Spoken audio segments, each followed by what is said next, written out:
Good afternoon, ladies and gentlemen, on this sort of warm day. Today we're going to talk about the reptilian theory. Maybe I should call it the reptilian alien theory. It's been a very intriguing theory to read about, because I think the reptilian alien theory might be one of the best theories out there. And I don't mean because it's true. I mean because it absolutely taps into a bunch of, evidence that we've seen in the world physically. And it's not going to, I'm not referencing things that you're probably thinking of.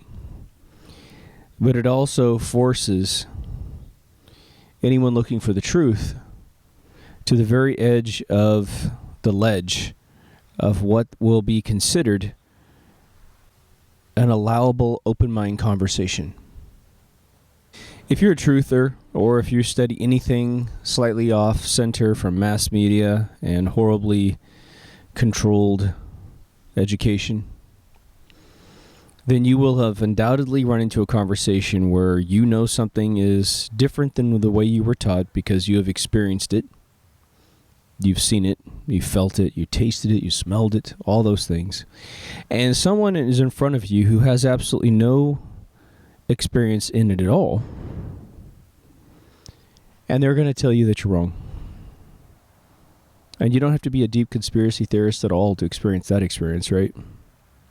Most of the time, children who go out to the real world, they leave where they come from and perhaps go from a small town to a big city. They'll come home with big city information about how it works and try to dismiss myths about what they were raised with.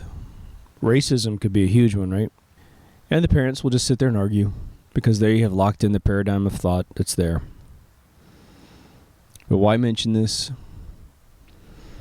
If nothing else, as we go on this next hour-long journey here, I want you to think of the reptilian alien theory as your maybe graduate level test, maybe your black belt test of being a truther, and how much you can tolerate hearing something that maybe you don't believe in at all. Maybe you think it's the craziest, stupidest thing you've ever heard in your life. Now, there's a difference between hearing something that you don't agree with and having your time wasted. Only you can determine whether or not the next hour is going to be a time-wasted moment. I would say there's motivation enough in the world with the evidence that we've seen to give this a little bit more thought process and observable analysis than to simply walk away and say, oh my God, this guy's trying to say Smurfs really exist. For those of you not familiar, let's get straight into it. It's referred to as either the reptilian theory or the reptilian alien theory. The theory is sort of fractured into two, and that's really where you have the people that carry the baton of a particular theory not quite sure what the hell they were talking about, because maybe they made it up. Or maybe they just have an inkling or whatever. Maybe it sells books. Who the hell knows, right? But the theory is that all of the ruling class of the world who undoubtedly act different than the rest of us, they act in a reptilian manner.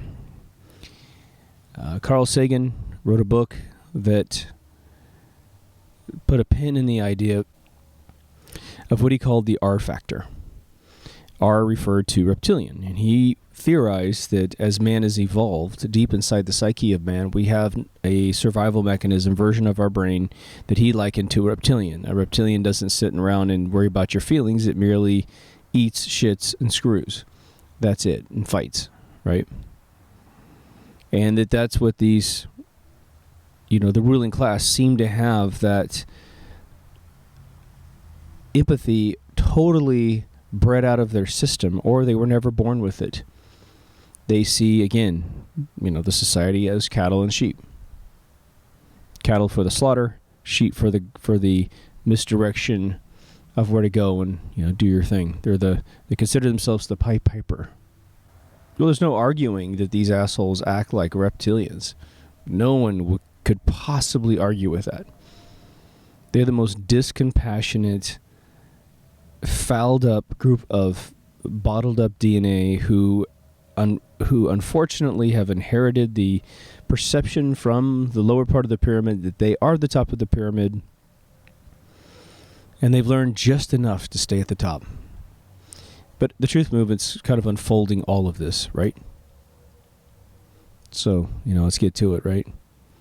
But the theory is that there's two completely different theories, which I think is very interesting, and it's interesting how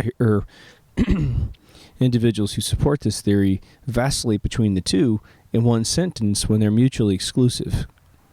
And one of them is that a physical race of reptilian beings has actually landed on Earth, and that they shapeshift their bodies to look like human beings, but they are infiltrated into the upper echelon of power. They run everything that matters at the tippy top, and they know how to install human beings that will behave, and so they just have this thing. But the interesting thing about that theory is that when you really read about the physical description of a reptilian, they're always much larger than human beings, like 8 feet tall plus human beings. So how do you have the Queen of England? I think it's Elizabeth II, right? How do you have her being an 8-foot reptilian woman or whatever when she's this tiny little thing? Tiny little thing.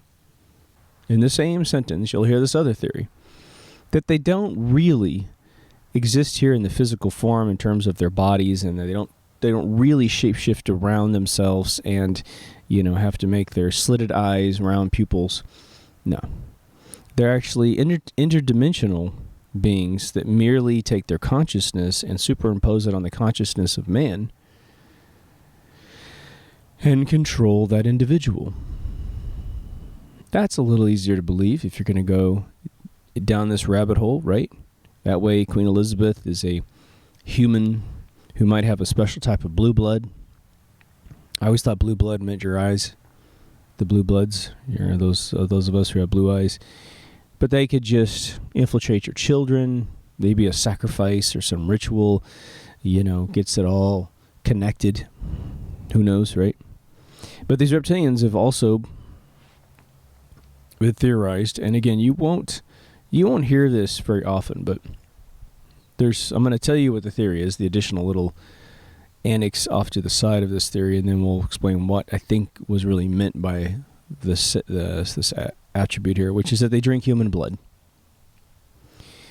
Now, if you go watch my Satan episode, you will realize that I'll put it this way, there is credible evidence from people who have been stuck in these rituals that the royal families and a lot of the upper politicians in the world that want to be at this upper echelon pyramid cap, they sacrifice children specifically after terrorizing them.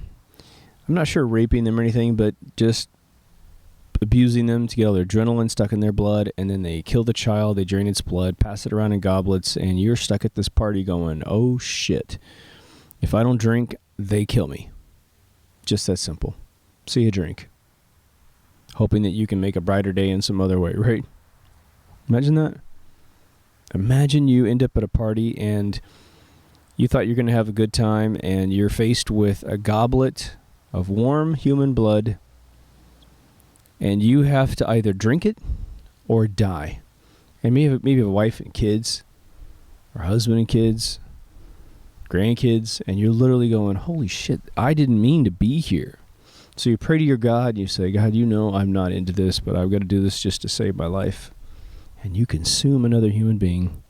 Believe me, it's happened. And then, to your surprise, you got really fucking high from all of the adrenaline in that kid's blood, because it's a unanimous agent for the body. So then we have to say, well, where did this theory come from? The gentleman who is most associated with this is a British gentleman by the name of David Icke. And David is... he's a very hard guy to follow in terms of, when someone asks you, what's David Icke about?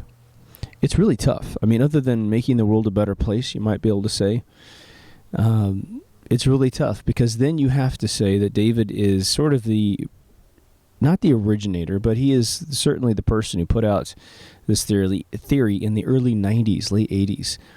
The queen was a lizard. The Bush family is a bunch of lizards. But at the same exact time, this is what's interesting, he admits he has never seen one.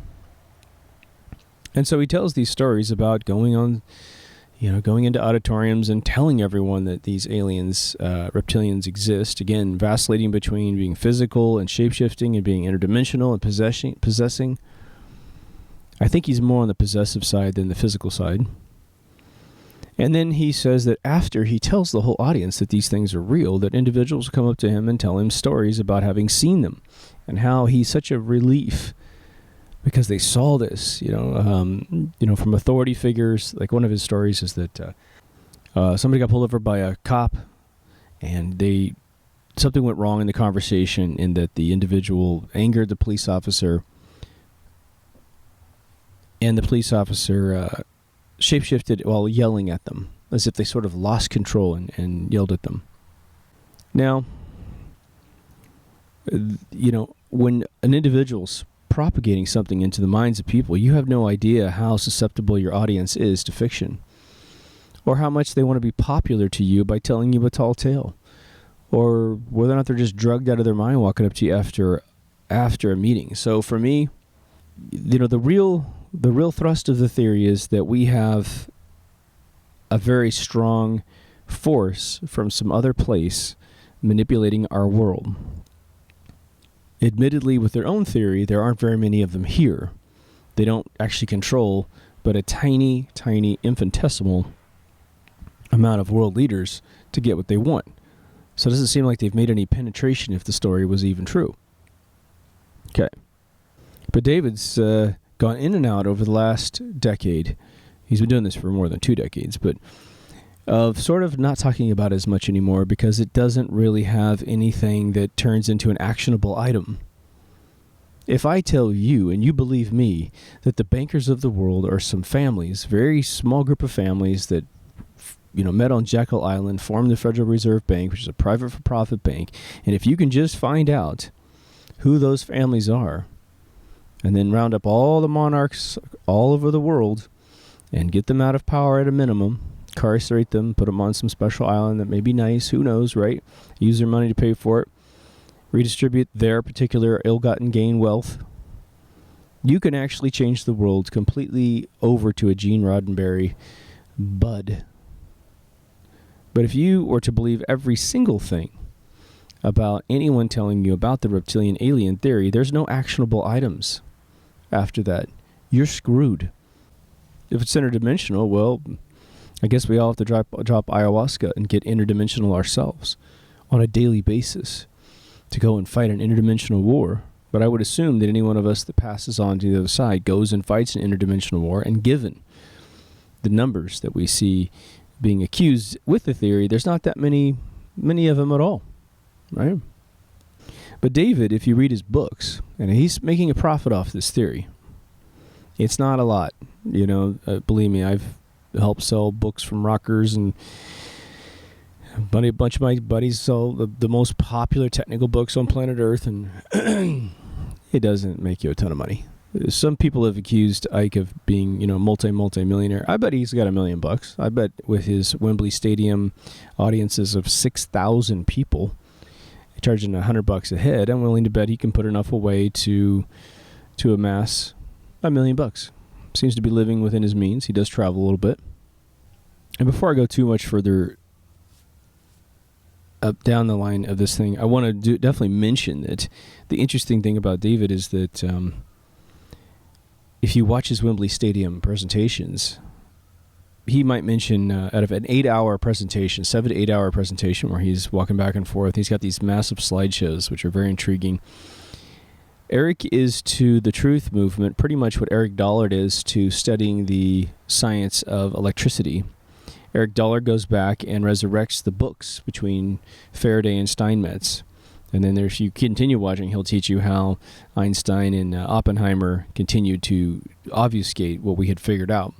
What David does is he goes back and he finds a tremendous amount of reference from other people, pulls it all together, connects it in front of your face, and really puts just common sense observations on top of where we used to be and where we want to be based on the wisdom handed down to us from our elders.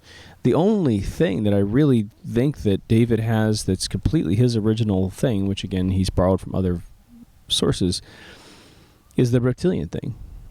So if you watch these 7-hour presentations and he spends even 1 hour talking about the reptilian theory, which I don't think he ever has quite spent that much time on it, and you just stop the video at that point, you have definitely benefited greatly from his knowledge. I own several of his books, and his books are a little less substantial for me personally, because there's a lot of talk about people who have channeled, spirits from Atlantia and Lemuria and other planets. And so once I start reading that kind of stuff, I'm like, come on. Man's already been given the gift to know all that man needs to know. Let's just draw from our own DNA and reach within history. So when I read his books, it's almost like a completely different voice from watching him in the Wembley Stadium thing. As all of us coming to you from the web, yes, we could all be shills. Go watch my episode on shills if you have any questions about my observation on that. So where did this theory come from? Did David Icke just pull it out of his ass? The reptilian thing goes back to, I would say, just at the time of the Egyptians. What's a reptilian? It's a lizard, snake. Any of you see the pharaohs back in Egypt? Did you see that little era in time? The hieroglyphs, the bust of King Tut, all the mummies, all the paintings. Did you see that? Did you ever notice something really weird about them? The pharaohs had more attributes than the rest of the people. So if you ever see a worker or a servant, be it male or female, you'll notice that they're missing something off their person that the pharaohs have. Now the pharaohs wear crowns. That's one of the things that they have. But the other thing they have is a cobra on their forehead. A serpent right over their third eye. Their pineal gland. Our third eye to the universe. Sort of the back door of perhaps, the pineal gland almost could be the radar dish from the signal from God. Whether you define God as the universe, an individual, or something else, it's in there and it works. There are many hieroglyphs demonstrating beams of light coming from space or above, hitting the capstone of a pyramid and bouncing straight into the third eye, the serpent, and the forehead of a pharaoh. Interesting, right? So they showed you in plain sight that to be the anointed ones, to be those that are in charge, you must carry a serpent over your forehead, known as a cobra for them. Interesting, right? What David Icke has done is very interesting in that he has gathered up all of the symbology of serpents. And he's put it into a single book so you can see it.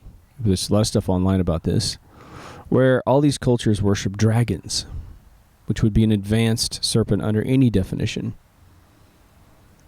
And so we have these interesting sculptures in Africa, where you have essentially a serpent-looking, lizard-headed female holding a child with very almond eyes. It's sort of a slitty lizard eye, if you really think about it. Doesn't have to be a great alien at all. And these were their trinkets. Somehow they saw this in order to sculpt it. As an artist and sort of, a shady tree anthropologist, when I look at sculpture and I try to determine whether or not a sculpture was intentionally made inaccurate or made symbolically something, I look at the physical command of their hands, of their tools, and I say, well, look at the way that they were able to accurately portray the human figure, to cut corners, to literally bend clay or bend metal or bend wood, through chiseling, right, to create various shapes intelligently. And then when I look at the fact that this thing is a lizard person, I go, well, look at all the other stuff that's on this particular sculpture. It's 100% accurate. So why on earth would they have the inability to portray a head the way that it really is, because they have the hand-eye coordination to pull it off. Same thing with the Egyptians. We have, human beings with animal heads. Now, obviously, someone could just do that because it seems interesting, and maybe that's what they did. But, the Egyptians had probably the highest level of command over marble sculpting. And I think that they would take Michelangelo and give him a run for his money. And he was a master of all masters with marble sculpting, right? You really get into foreshortening David, it'll blow your mind how brilliant that guy was. So there's been this interesting reptilian infatuation around the world as sort of, China and Japan and many cultures in Africa. We'll get into these serpent things. The snake is always a very interesting thing. Even South America, snake is revered. The coat of arms for all of the families that moved up into Europe and started dominating, the snake is all over the place. I believe it's the Renault shield. It's got the snake on it. A lot of these really, really rich monarchs, they'll build their coat of arms out of rocks on the grounds of their beautiful estates to be seen from above. Now, I want to jump into something a little fun here for a split second before we get into more of the historical evidence, because I'm going to hit you with a few things that, if you haven't heard of this, will really shock you. There is, if you're into this whole reptilian thing, and you found this particular video because you routinely search on the reptilian alien theory, you will have undoubtedly seen tons of videos saying George Bush caught shape-shifting, Nicki Minaj caught shape-shifting, all these different people shape-shifting online. And what they end up doing is they take a video that's been broadcast over the internet using a compression piece of software called a codec, which is essentially the key of how to unpack what has been compressed. And they will see anomalies in the skin, anomalies in the eyeballs, and they'll say, looky there, they are losing the cohesion of their body. Well, let me just gently tell you that if you've fallen for that particular scam, it's not your fault, but you're not a software engineer. And I'm going to give you what you need to know to have all the authority in the world to subtract those sightings out of your mind. And I can imagine someone going, you're just trying to hide them.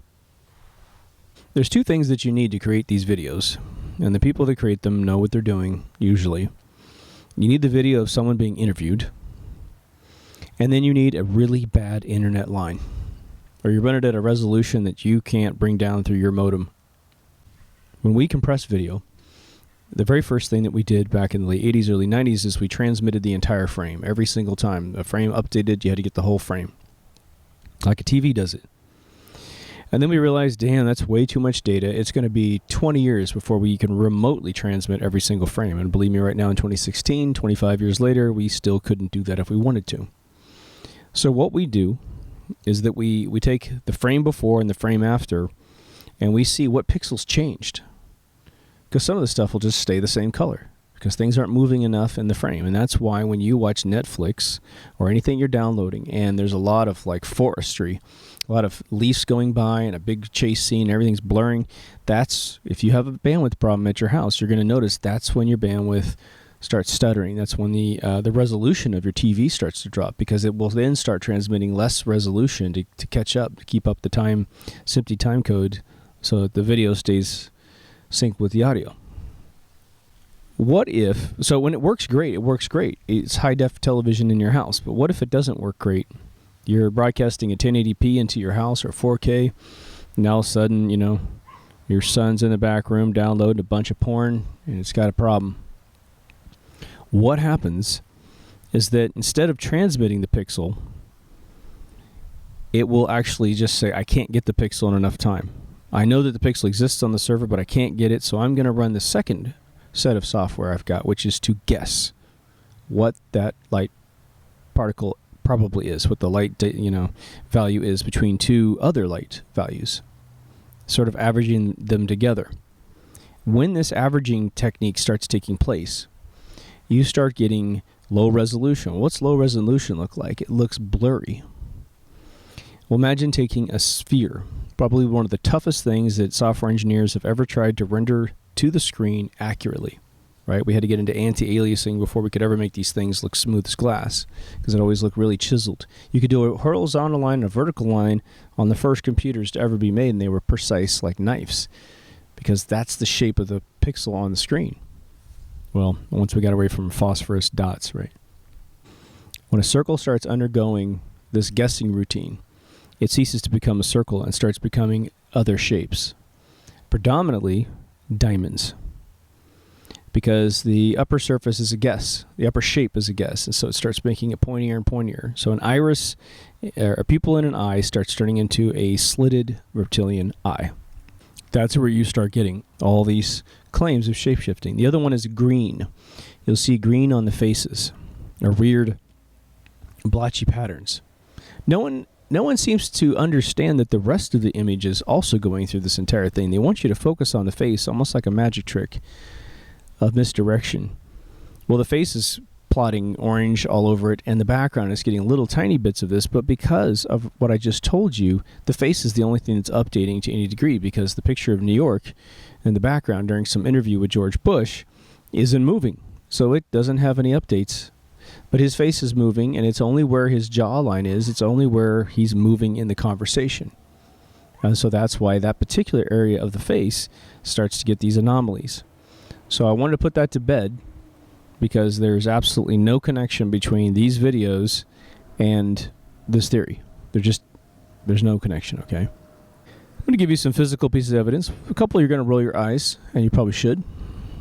There was a video series, or TV series in the late 70s called V. And it was a whole series about these reptilian aliens hiding as human beings, wearing masks of human flesh that were infiltrating the world. And consequently, the poster of this actually had an actress in, I think, 79, holding a perfect model of the flat Earth in a little dome. Unbelievable, right? Now, I, technically speaking, can't prove that was actually published back in that day, because I don't have any V T-shirts or V posters or V anything. So someone could have photoshopped that and thrown it out there as a piece of evidence for flat Earth. Who knows, right? But I think that was kind of an interesting connection there. So what if this theory was true, and someone at the top greenlights a show called V? And there it is right in front of your face. Aliens coming to Earth, pretending to be humans. They're not 7 feet tall. They're not interdimensional. But they are going to take over the world. It sort of hasn't happened, though, right? Maybe it has. I don't know. At some point, they need to come up with a byproduct, which we're going to conclude this episode with the byproduct of what they might be coming after, right? But then you have sort of this bizarre thing that I think every single one of us who are of a normal upbringing have never been quite okay with, but we are surrounded by it, or have been surrounded by it, and so we don't say anything. It's really weird. It has to do with gargoyles. Gargoyles are kind of odd creatures, right? Sort of devilish, weird, beastie things, right? And they're all over buildings built from probably about, 1950 all the way back. Kind of started to peter off as we got modern buildings, right? But there was an obsession with these gargoyles protecting buildings. Then you have buildings that are guarded by lions. If you start looking at the shields of all of the monarchs of the world and all the rich families, there's an interesting power structure in the coat of arms that I don't personally completely understand. But you'll have lions and unicorns and dragons as the three main beings. And you have snakes and that kind of stuff, but just take reptilians and put them off in there and put dragons in that realm. But it's interesting that the configurations of coat of arms and the configuration of buildings built back in these times and these guardians that symbolically were protecting the place was always interesting. Like the library was often protected by a lion. My surname means lion. And it's just interesting that I love knowledge, right? But they always protect libraries, right? Or big museums of knowledge. Businesses are typically guarded by gargoyles. Sort of your upper level of control, right? But now, let's go to the, I think it's Buckingham Palace in London, or in their own little sovereign world where they live. I thought this whole thing was absolutely nutto. I thought that the reptilian thing had no leg to stand on whatsoever until I saw the statues that have been constructed on the grounds of Buckingham Palace. They have statues of women sitting up proper, but behind them, connected at the torso, connected at the pelvis, are these male reptilian lizard sort of snaky humanoids coming out of the back with arms around them, seemingly controlling them. Well, if the queen's a lizard, as David Icke would say, well, that's a female being controlled by a serpent right there in front of your face. Sort of a modern interpretation of what the pharaohs always told you, that the pharaohs get the serpent over their third eye, and that is how they are anointed and bestowed with the knowledge to run the region, which for them was the world. Now there was a rumor that Princess Di, and again, unless I see her say it with her own mouth, it's hard for me to believe any of this stuff. But the Princess Di was quoted as routinely referring to the Windsor family, the Saxe-Gothberg family. They were only Windsor family after World War I, I think. That she called them the lizard people after getting inside. Now, there's something really strange about the Princess Di story, and that she goes in absolutely gleeful. Look at her on her wedding day. Look at her through all the People magazine, Time Life magazines, where Princess Di is being courted by Prince Charles. She is completely unaware that he is completely in love with Camilla Bowles, and he has told his mother he doesn't want to marry this gorgeous woman called Princess Di. And I understand if you have a early relationship with someone else, it doesn't matter who comes by, you're loyal. All right. They shouldn't have forced him to marry Di. But Di had the bloodline. It's sort of like the old scene in Quest for the Holy Grail when the guy that had the huge tracts of land was trying to marry his daughter off to John Cleese's character, Sir Lancelot, I believe, right? So they want these bloodlines to clash, or to combine and do their thing. But very quickly after Princess Di got married and got pregnant, she was very unhappy. She tried to take her life several times. She threw herself down the stairs pregnant once. She became a huge PR liability for the Windsor family. And I think it's pretty safe to say that she was murdered by them at the end of her life. And that's how they play the game. They don't care. And, I don't have proof of that. But even my friends in London who are very well connected, who do not believe in any conspiracies, least of all the reptilian thing. There was some blue paint transfer on the car before it hit the pylon in Paris.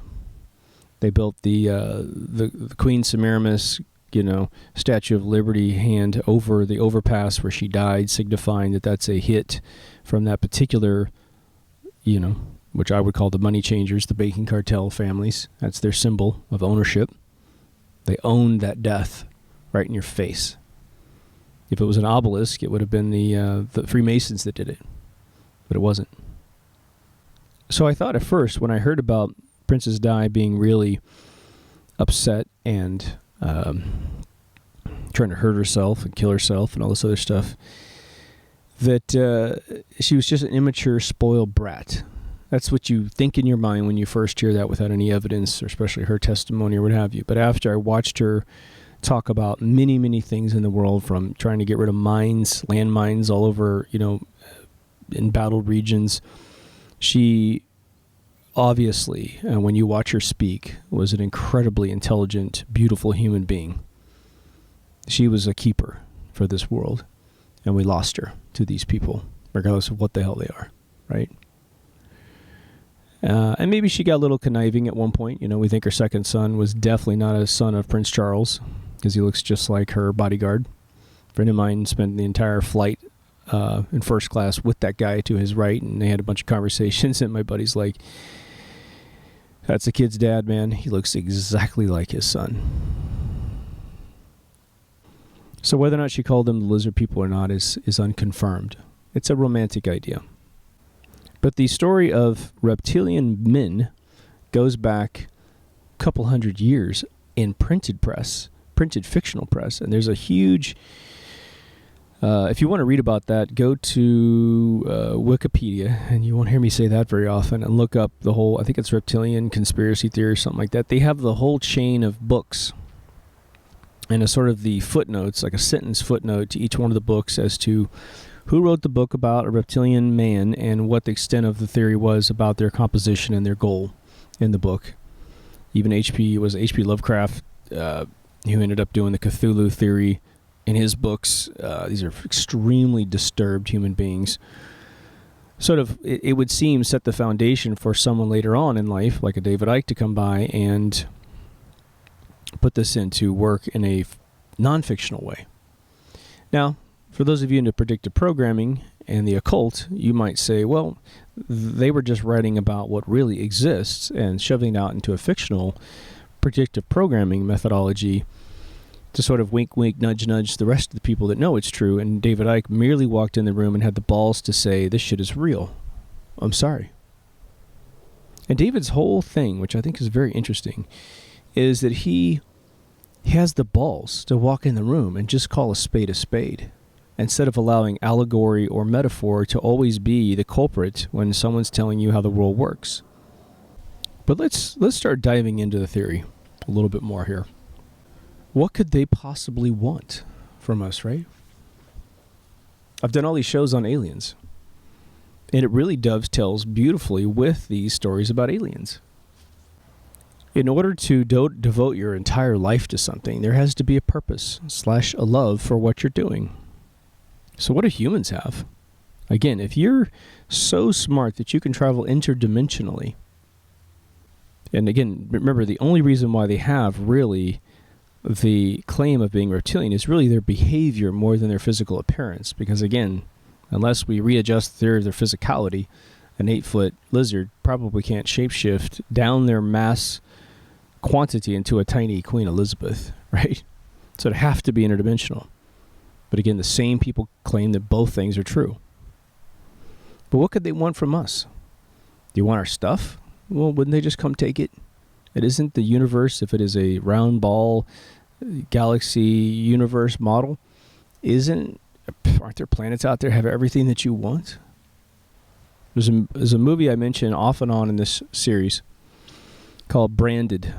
And let me tell you, if you haven't seen Branded, rent it, buy it, whatever you can do to get it. It's an independent film made in Russia with a bunch of American actors. It's like half Russian financed, or they filmed it in Russia I think the director is Russian. And what he does is something utterly brilliant. The script needs a lot of work. You could probably cut about 20 minutes out of the script and make it damn near perfect out of the film. It has to do with the guy who's the head of a marketing agency. He's one of the best marketing agencies guys in the entire world. And he essentially gets to the point where he realizes he's just peddling bullshit. And he realizes his whole life is just about selling the demise of humanity to humanity. But by the center of the film, they reveal what's really going on in the world, and that there's this invisible alien race that hovers over all of Earth. Then every brand that we worship, like Nike, McDonald's, they don't use the actual brands for licensing reasons, but they've created really interesting knockoffs. But up in the sky are these motherships. And it's really sort of lowbrow CG, but when you watch the film, you realize it doesn't need to be anything more than lowbrow CG. The art director created a very contrasting alien sort of balloon-shaped thing where they're sort of nebulous, almost like a bubble coming off of a giant bubble maker. But he wanted to make sure that these aliens portrayed themselves as fun, playful, prime color objects, while man was living in the grittiness of the byproduct of taking on these brands.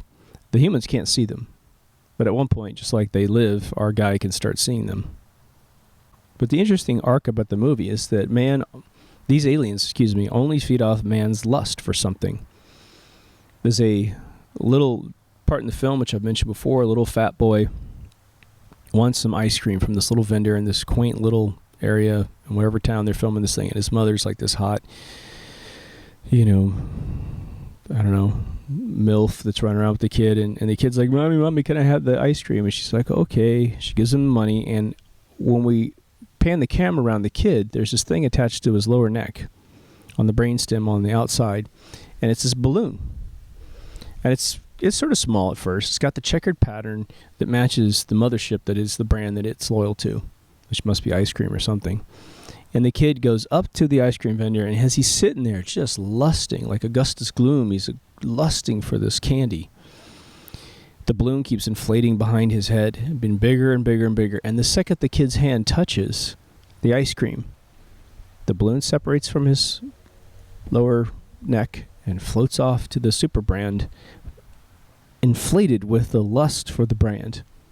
And as soon as the kid starts eating it, well, the lust for the brand starts to go down, because it's being satiated by the product. For those of you who know a hoarder, you know that is the entire problem of a hoarder, is the concept of having the object, not actually having the object, which is why they'll stack up newspapers 12 feet tall and never read one.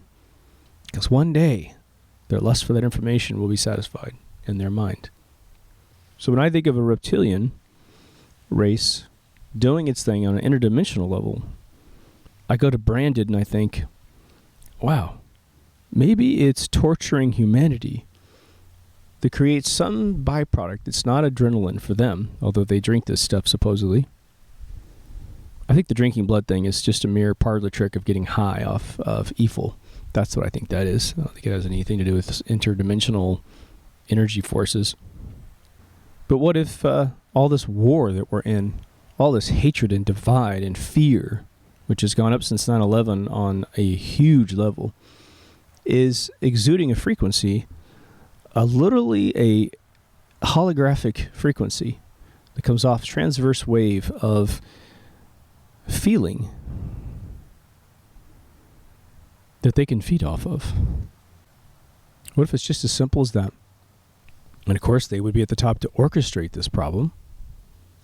When you watch the presidential election in America in 2016 here, you start to realize that they absolutely positively understand how to manipulate mankind on a level that is so primitive, but so effective that it just boggles the mind. You know, in America, we have two candidates that are now the nominees. We have a guy that if you were to sum up all the hit pieces on Donald Trump, the only byproduct of that, of all the bad things they ever say about him, is he's a mean man. He's a mean cavalier guy. That's like the only thing that they got on that guy. You go over to Hillary and you sum up all the hit pieces on her, which are based on evidence, right? Vince Foster being murdered after he was going to investigate the Whitewater thing. Hillary getting kicked off of so many professional gigs because of ethics violations.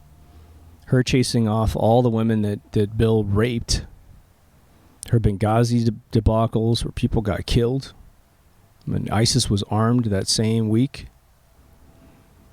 This woman has a rap sheet that is unbelievable. If you consider yourself remotely for world peace, what the hell are you doing supporting someone like Hillary? Oh yeah, so the other guy's mean. Okay, well, do you think you're going to fight your way out of a zombie apocalypse with, you know, Joe Blow and his Apple Watch and his Pokemon Go phone with his power supply and his little man bag? You think that guy's going to get you out of the zombie apocalypse? Because metaphorically speaking, the way the world is right now, we're in a zombie apocalypse of these crazy people trying to start wars around us. You need someone coming in, slinging guns. Not violently, but slinging guns metaphorically to say, look, enough is enough. I want jobs and I want great education. We'll talk about how you're going to pay for the education later. But Common Core is gone. Guns are in our pockets. And jobs are going to be protected in this country.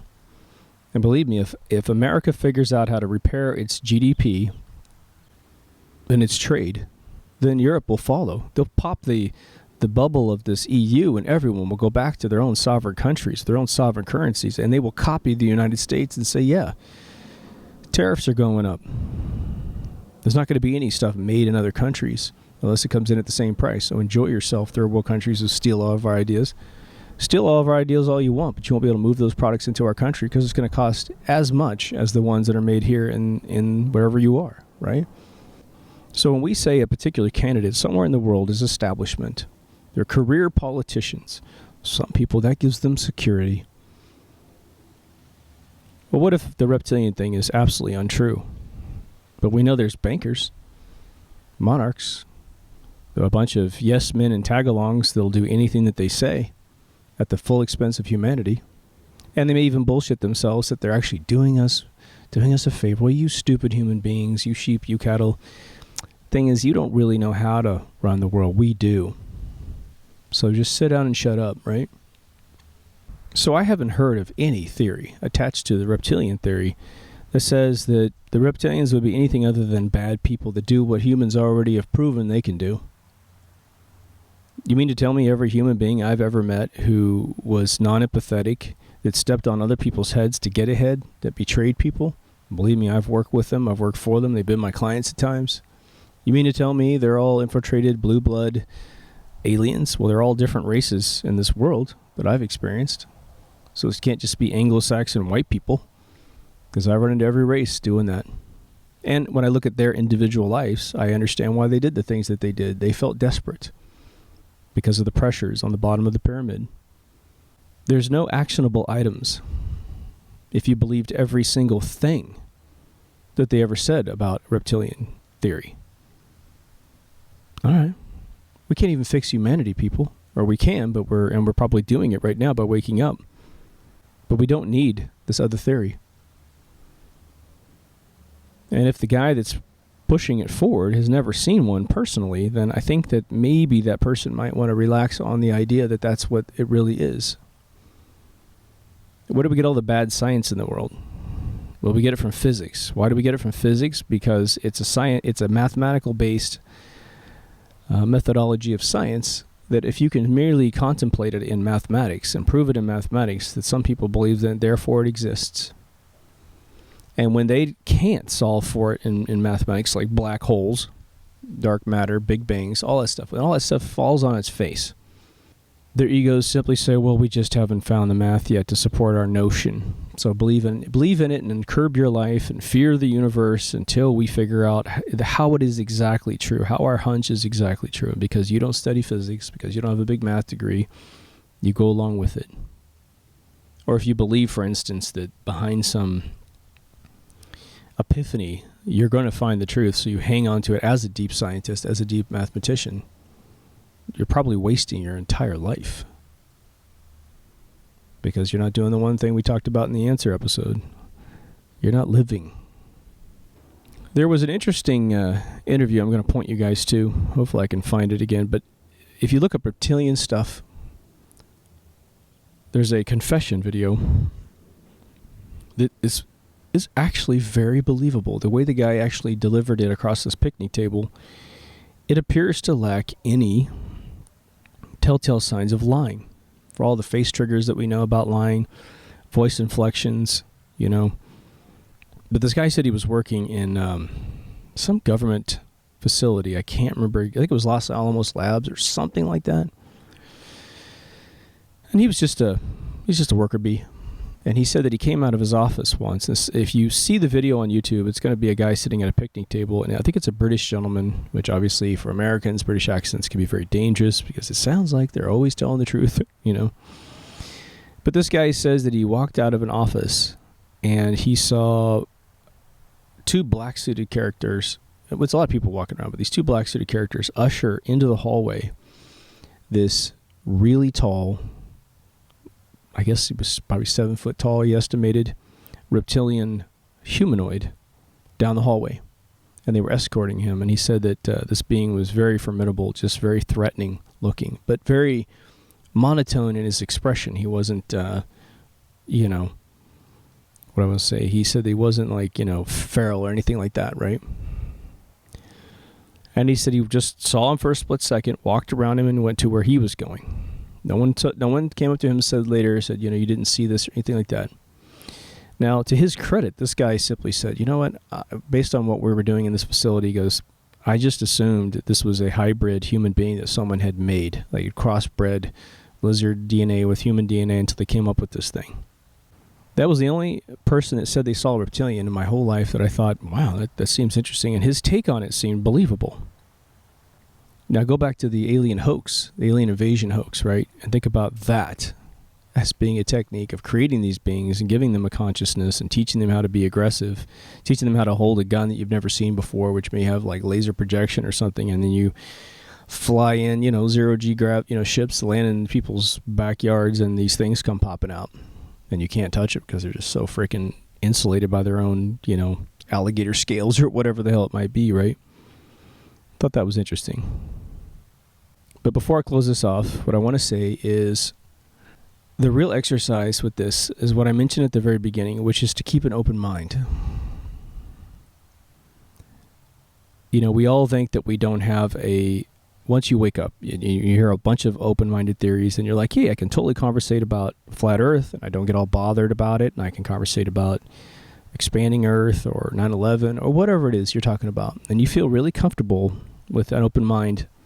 And someone throws out the reptilian theory, and Alex Jones has had a pretty interesting take on David Icke until they became friends.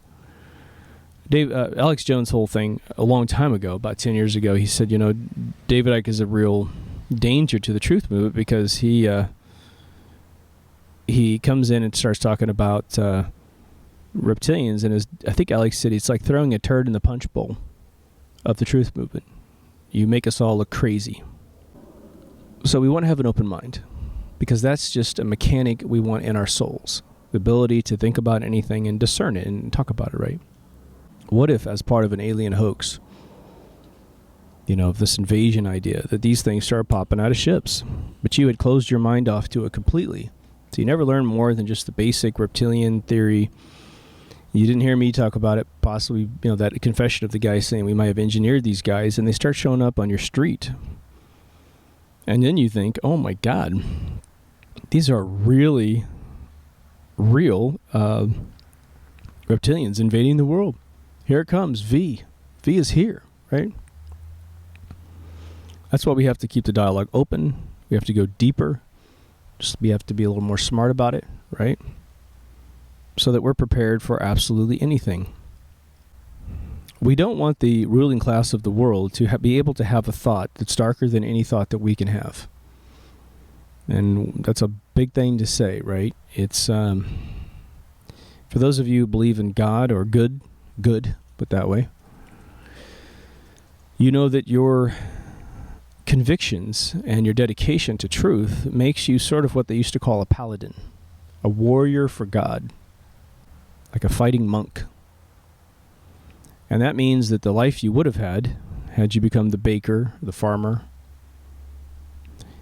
you don't get to have it as pure as you would have had it had none of this stuff ever shown its face.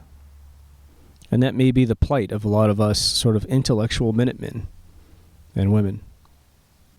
Because the theory seems to fall very flat on its face, just like most of the testimonies on shows like Coast to Coast AM, where someone says, oh, I've been to another planet, I lived 3 years on another planet, and then George Norrie goes, well, what did you see? What did you see on the other planet? And as soon as they're asked to come up with details, it goes into this real symbolic, metaphorical crap. The guys never really say anything revolutionary. They seem to paint a world at the other side of these other planets as if the technology was subpar to an average Star Trek episode, right? I think that's a training course for Army Corps of PSYOP experts, Coast to Coast AM. And George will do anything for money. Was it that other host, Wells? He took off and made his own show because he said they were trying to control him, and he even quit that show because they're trying to control him again because he wants to talk about the deeper subjects, which is why you'll never see Deep Thoughts on any cable network, right? Let's keep open minds. You don't have to believe all these things, but it probably would be wise for you to study this, if nothing else, to expose it, sort of like the witch doctors in South America that, do these fake surgeries on people and take people's money. In the end, they might be giving them a placebo belief that they've been healed, and maybe that's enough to give them the biofeedback to actually heal themselves. Maybe there's good to it that way, but I don't know of anything that's good about the reptilian thing, except for maybe an information war to make people believe however you can make them believe that these ruling class people are negative. And I think maybe that's the big thrust behind it. If you made it this far, thanks for listening. I know you feel me. If you haven't been to mkultraradio.com, that's where you get all the feeds. I'm not going to give you a big bumper today. We're doing well. We're doing well with this show. I appreciate those of you who comment, and for those of you who spread it to your friends.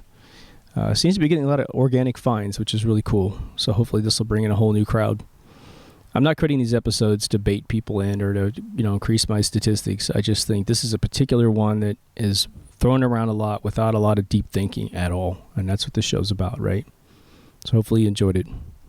Take care of yourself and someone else, and I will see you in the next Deep Thoughts. Over now.